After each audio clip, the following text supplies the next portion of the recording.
that. Okay, boys. Main event time. UFC 291. Poirier versus Gaethje. Our main event is Dustin the Diamond Poirier taking on Justin the Highlight Gaethje in a rematch for the ages. Poirier, the 34-year-old out of Louisiana, 29-7 with one no contest, 22 fights, 22 victories by finish, 14 of them knockouts. Most recently finishing Michael Chandler by rear naked choke back in November. He will be standing across from his old adversary, Justin Gaethje. He's also 34 years old. These two are only separated by a few months by birth. Out of Safford, Arizona, 24-4. 20 of his 24 victories have come by a finish, 19 of them knockouts. And he edged Rafael Fiziev by a majority decision back in March. These two gentlemen fought. When did they fight? Back in April of 2018. A classic bout. An all-time classic, I'd say. And I will go first. I'm very interested to see what these odds are. I would guess. I feel like I never guess right when I guess odds, but I'm going to guess anyway. I'm going to guess I'll share them with you, so go ahead. I'm going to guess that it is a dead even pick'em. Omar, would you care to guess? I actually think Poirier is probably going to be the favorite here. I would imagine Poirier is probably like plus 225. Gaethje maybe like minus 160 something.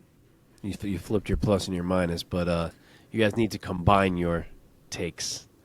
Poirier is the favorite at minus 150. Oh, right. And minus, Gaethje is plus 125. So Pretty close. all right. close, but not quite even as Mike imagined. Pretty close. Okay. Yeah. I believe when they fought the first time, I believe that was the last reckless Justin Gaethje fight. I think it was the Poirier fight that was the wake-up call to Justin Gaethje, where he was like, I can't take one to give one anymore. I have to be a bit smarter. Trevor Whitman, one of my favorite coaches, and especially striking coaches in the sport, has really dialed Justin Gaethje in. Both of these guys have basically lost to the same couple guys in the past few years. Charles Oliveira and Khabib. And that's it, really. And other than Poirier's somewhat recent Michael Johnson loss, which isn't even that recent anymore. Both of these guys have very similar records, very similar age, very similar fighting styles to an extent. They're both mainly strikers, kind of brawlers. Both want to make it a car crash. And very, very difficult to pick. Very difficult to pick.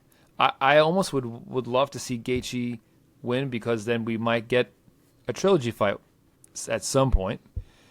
But I'm going to go with my man, Dustin Poirier, because in this spot, when it's this close, I'm going to go with the guy who I have been rooting for since his featherweight days.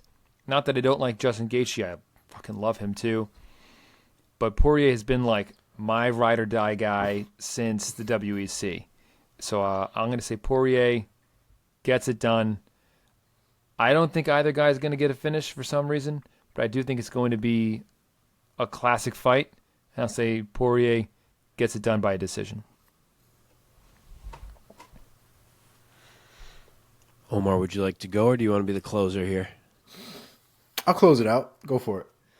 All right. So I gave you the odds. Poirier slight favorite. Gaethje is 2 inches taller, which I feel like I did not recall in my brain. But it's a 3-inch reach for Poirier. So I picked Dustin Poirier the first time. I'm picking Dustin Poirier this time. But I'm more convinced of Justin Gaethje's chances this time around. The first time they fought, I really was confident Poirier was just a level above. Maybe that was accurate. It did play out with him winning.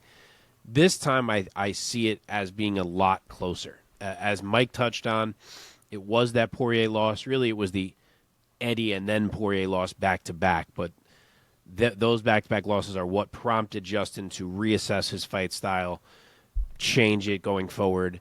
Since that time, he is a much more composed and safe striker. Now, he's still Justin Gaethje. He's not the most composed and safe striker, so everything is relative. But compared to the guy who entered the UFC and who fought Poirier that first time, I think he's a much more difficult challenge. Secondly, he trains in Denver, which is even higher altitude than Salt Lake City. Dustin got to Utah 2 weeks ago, and we saw how 2 weeks went for guys like Luke Rockhold on the last Utah card. So if this goes late, the cardio could very, very easily favor Justin Gaethje. And if it does go late, you got to figure both guys are going to have endured a beating by that point. So a cardio edge could be all it takes to kind of put the other man away. So that's definitely a factor in my mind. Granted, Dustin always has great cardio, but even Leon Edwards we saw, and he got there 2 weeks early too. Maybe he was only 1 week. But the point is the Utah altitude is a real factor, so I hope Dustin is prepared for that. But all that said, my main takeaway from the first time these two fought was how much better Dustin Poirier's boxing in the pocket was than Justin Gaethje's. Anytime they stepped into range, which was basically all fight long, Dustin was the more composed fighter. He was more comfortable. He could see the shots, see the angles, see the openings, and the combos needed to set them up.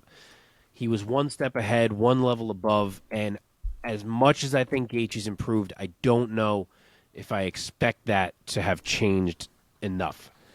Not to mention if this ever did hit the mat, and it's not impossible, we just saw Poirier and Chandler go there, and Poirier win by sub. We saw Gaethje take it there for a bit against Fiziev.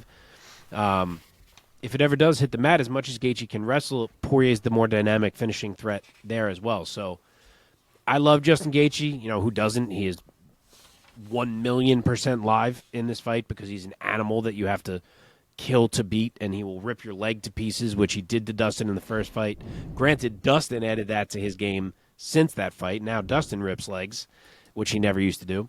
But one shot from Gaethje can change everything. So super live, but I still see too many checks in the corner of Dustin Poirier. So I will say it's a similar result. Dustin Poirier, late round 3 TKO. Nice. Yeah, I definitely see this being a dogfight. And I think I'm not going to rehash a lot of the things you guys talked about and you guys said because they're all valid points. But I think the one thing I landed on that really made me or helped me make my decision is the fact that Poirier in a dogfight almost always comes out on top, if not always comes out on top.